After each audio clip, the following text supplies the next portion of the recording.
नमस्कार साथियों, आप सभी का स्वागत है इस विशेष प्रस्तुति में, जहां हम बात करने जा रहे हैं देश के करोड़ों पेंशन धारकों से जुड़े एक ऐसे मुद्दे की जो इस समय सिर्फ चर्चा का विषय नहीं है बल्कि एक बड़ा जन आंदोलन बनता जा रहा है। जी हां, हम बात कर रहे हैं ईपीएस 95 पेंशन योजना की, जो आज एक बार फिर सुर्खियों में है। अगर आप भी पेंशन से जुड़ी सच्ची और जरूरी जानकारी चाहते हैं तो वीडियो को अभी लाइक जरूर कर दें ताकि ये जानकारी ज्यादा से ज्यादा लोगों तक पहुंचे। साथियों, साल 2026 में यह मुद्दा फिर से गर्मा गया है। संसद से लेकर सड़कों तक हर जगह इसकी चर्चा हो रही है। देश के लाखों पेंशनर्स जो वर्षों तक मेहनत करके रिटायर हुए हैं, आज अपनी ही मेहनत की कमाई के लिए संघर्ष कर रहे हैं। सबसे बड़ा सवाल यही है, क्या उन्हें उनका हक मिलेगा? क्या उनकी पेंशन बढ़ेगी? और अगर बढ़ेगी तो कब? आज की इस पूरी प्रस्तुति में हम आपको जमीनी हकीकत, ताजा अपडेट, सरकार का रुख, पेंशनर्स का आंदोलन और भविष्य की संभावनाएं, इन सभी पहलुओं पर विस्तार से जानकारी देंगे। दोस्तों, सबसे पहले समझते हैं कि मामला आखिर है क्या। ईपीएस 95 यानी कर्मचारी पेंशन योजना के तहत लाखों कर्मचारियों ने अपनी नौकरी के दौरान योगदान दिया। उम्मीद थी कि रिटायरमेंट के बाद उन्हें एक सम्मानजनक पेंशन मिलेगी, लेकिन आज हकीकत यह है कि बड़ी संख्या में पेंशनर्स को केवल RS 1000 मासिक पेंशन मिल रही है। आप खुद बताइए, क्या RS 1000 में आज के समय में गुजारा संभव है? कमेंट में जरूर लिखें। बढ़ती महंगाई, दवाइयों का खर्च और दैनिक जरूरतें, इन सबको देखते हुए यह राशि बेहद कम है। यही कारण है कि अब पेंशनर्स की मांग है कि न्यूनतम पेंशन को बढ़ाकर RS 7500 किया जाए और इसके साथ महंगाई भत्ता भी दिया जाए। अब बात करते हैं हाल की ताजा स्थिति की। देश भर में पेंशनर्स संगठनों ने आंदोलन तेज कर दिया है। दिल्ली के जंतर मंतर पर हजारों पेंशनर्स ने एकजुट होकर प्रदर्शन किया। उन्होंने साफ कहा, यह कोई खैरात नहीं बल्कि उनका अधिकार है। अगर आप भी मानते हैं कि पेंशन बढ़नी चाहिए तो इस वीडियो को अपने दोस्तों और परिवार के साथ शेयर जरूर करें।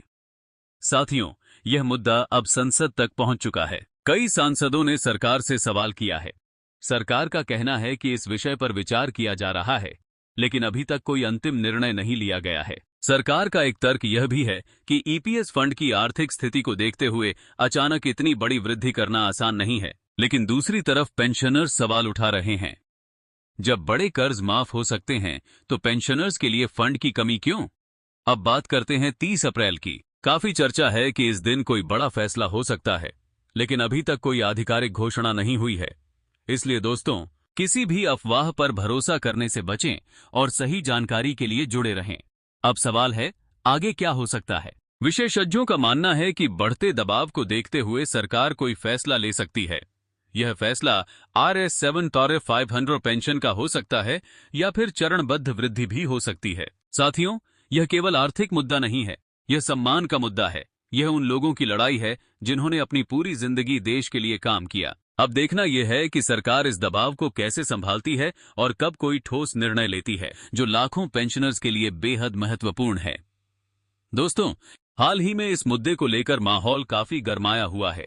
लगातार बढ़ते आंदोलन, पेंशनर्स की मांगें और सरकार पर बढ़ता दबाव, इन सब के बीच अब हालात तेजी से बदलते नजर आ रहे हैं। अगर आप भी ईपीएस 95 से जुड़े अपडेट्स सबसे पहले पाना चाहते हैं तो वीडियो को अभी लाइक कर दीजिए और आगे बढ़ते हैं आज की बड़ी खबर की ओर। सबसे पहले बात करते हैं उस मुद्दे की जिसने हर पेंशनर की उम्मीदों को फिर से जगा दिया है। राष्ट्रीय संघर्ष समिति के नेतृत्व में पेंशनर्स ने एक बार फिर सरकार को साफ संदेश दिया है कि RS 7500 न्यूनतम पेंशन प्लस महंगाई भत्ता DA अब उनकी सबसे बड़ी और जरूरी मांग है। समिति के नेताओं ने यह भी कहा है कि अगर जल्द कोई ठोस फैसला नहीं लिया गया तो देश भर में बड़े स्तर पर आंदोलन का अगला चरण शुरू किया जाएगा।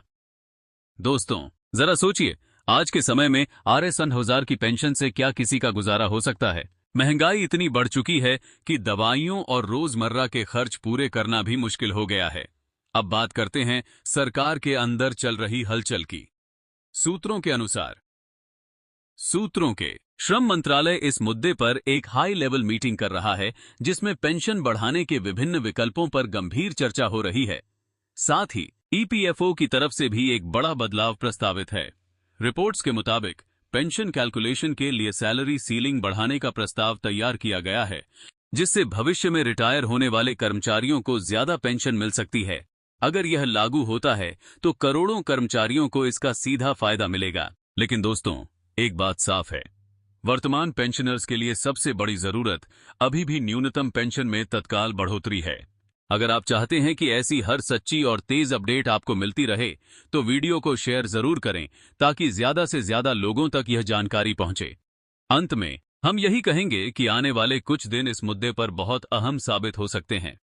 अब देखना यह है कि सरकार पेंशनर्स की मांगों पर क्या बड़ा फैसला लेती है। धन्यवाद दोस्तों, चैनल को जरूर सब्सक्राइब करें और बेल आइकन दबाना न भूलें ताकि EPS 95 से जुड़ी हर अपडेट आपको सबसे पहले मिलती रहे।